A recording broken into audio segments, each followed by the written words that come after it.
Okay, so I was reading into the history of Daytona Beach, and there was a story that I came across that I find it just makes me really, really mad. Pretty much, it's just another example of corruption. So I was skimming through the book, and I came across a post of a woman. A post. Like everything is online now. I came across a page about a woman named Helen Wilman's post, and back in like the 1800s, she brought this new age idea of mental science to the area. And this mental science was the concept of mind over matter and distant healing. And she was successful with it. She was so successful that the post office moved from across the town closer to where she was. So she was in a part of Daytona that was named Seabreeze at the time. Now it doesn't exist anymore. It's part of Daytona. But she had this idea of something called City Beautiful, where people would come together and just be happy and plant gardens and thrive. And it worked, and people were doing it, and she was healing people over the phone and through the mail with this like mind over matter, energetic mind science, pretty much.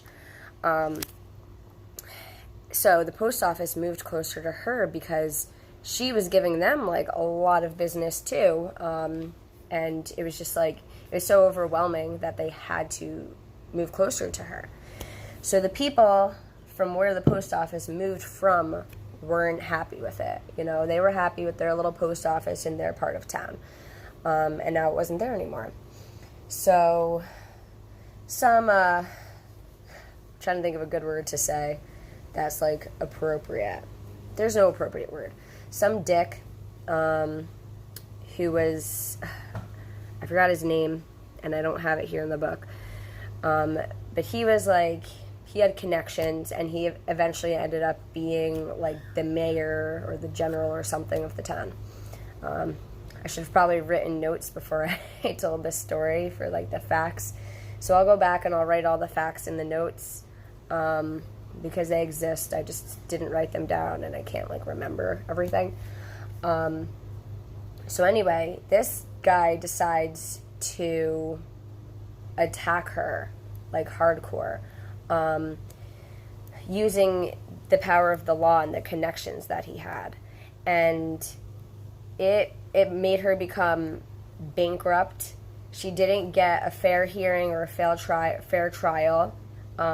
She was basically it basically said that she committed, like, she forced the post office to move, and like she bribed them or something, and like it was this whole big lie pretty much. So this trouble with the law brought her down so bad, it bankrupted her, paying all these legal fees and like being haunted by it pretty much. And she eventually ended up like just being debilitated over it. And her husband passed away from all the stress, and then she passed away from all the stress. And this is a person who brought so much joy and love to the community and to the world, and so much like healing and wisdom. Some of her background is like, you know, she was unhappy. She like divorced her husband and went to school for like journalism and science or something like that, and then came down to Seabreeze, aka Daytona, and like established herself and built something amazing for herself. And she was so successful that she was attacked by a corrupt person who had connections with the law. And then this same person who attacked her ended up building a post office where, like, around the area where the one that moved used to be, named it after himself, of course. Like, just like So much like ego and jealousy and control. It's sickening. But it's just like, it's really sad because when you think of it now, like, the court systems and the law, like, really does suck the living life and soul out of people. Like, it sucks the money out of them, it sucks the peace out of them, the time out of them. Like, it's a frightening way to live. And it's so unfortunate that, like, you know, that the court and law system is able to get away with the things they get away with. Like, I say it all the time, it's not a justice system. Like, it's not a balanced system. It's not fair. It's not weighing both sides of the scale. It's a punishment system, and the people with the connections and the money end up winning, and it's wrong. Like, I'm almost wondering, like, if we can make our own courts, we the people can make our own courts and have our own judges and lawyers who truly represent the people and who don't represent any agenda that isn't about peace. Because right now the system represents corruption. Like, everybody can see it, you know. If you struggle or have any issues, like, you're made into a criminal, you know.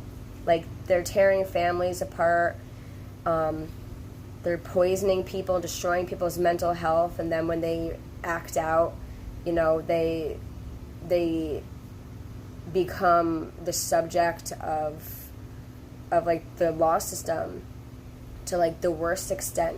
I'm being like a little vague, and I'm not going into like deep details right now, but like when you think of it, like, you know, people are programmed with like mind control from music and from medication, drugs, vaccines, food dyes and chemicals, you know, and like especially our generation, we're just growing up on poison and toxins, and then like, you know, they have bad reactions to it, and then like they become the enemy of the state, you know what I mean? Meanwhile, they're just like lashing out and trying to find balance. I mean, look at mental health now. Like, gosh, so many people have mental health issues now, and a lot of it has to do with what we're putting into our bodies, the food we eat, the news that we see, the music we listen to, you know, and it's all by design. It really is. It's not an accident, you know, because you could see like people from older generations, like with more inner peace, listening to like more wholesome music, like they just have a different way of life about them. Our generation is a wreck, and like it's getting worse and worse with each generation too. That was definitely away from the point of the post, but I mean, it kind of all ties in with like the corruption. It's not fair. And like it feels like a lost battle. Like a lot of us don't even try because it feels like, oh, it's not worth it. They're more powerful. They're going to win. But like, how long are we going to let this go on? You know, this story about Helen Willman's post goes back to 1892. How long are we going to let the corrupt people be in charge of the law and screw with us? What are we going to do? We need to do something, though, because we can't allow this anymore. We can't allow it. All right, that's it. Bye.